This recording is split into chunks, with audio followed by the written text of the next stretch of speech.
Податоците за поевтина потрошувачка кошничка ги збуни граѓаните.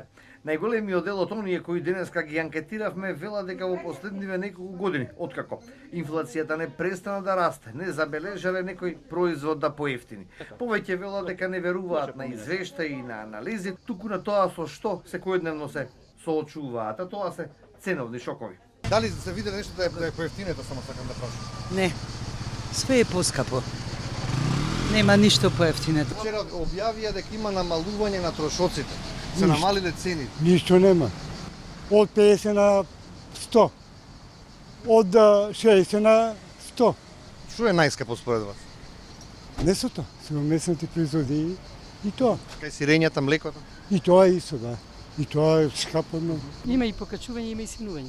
Тоа живеачката крпачка малце и така. Какво поевтино бе поскапо? 180 динари трешни, еј.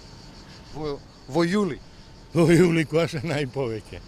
За државата ваквите податоци се показател дека се водат политики во зачувување на стандардот на граѓаните. По вчерашниот состанок помеѓу производителите и дистрибутерите на прехранбени производи со министерот за економија Бесар Дурмиши, властите излегува со информација дека бизнес секторот се согласил да нема зголемување на маржите. Најновата анализа за периодот март-јуни 2026 година покажува дека просечните набавни цени пораснале за околу 2,04%, додека продажните цени се зголемиле за само 0,16%, што значи дека кај најголемиот дел од анализираните компании растот на трошоците не бил целосно пренесен врз крајните потрошувачи. Кај повеќето производители, бруто профитните маржи останале непроменети или дури се намалиле, што укажува дека дел од товарот од повисоките влезни трошоци го презеле самите компании. И додека голем број од граѓаните и натаму се жалат дека не може да се врзат крај со крај.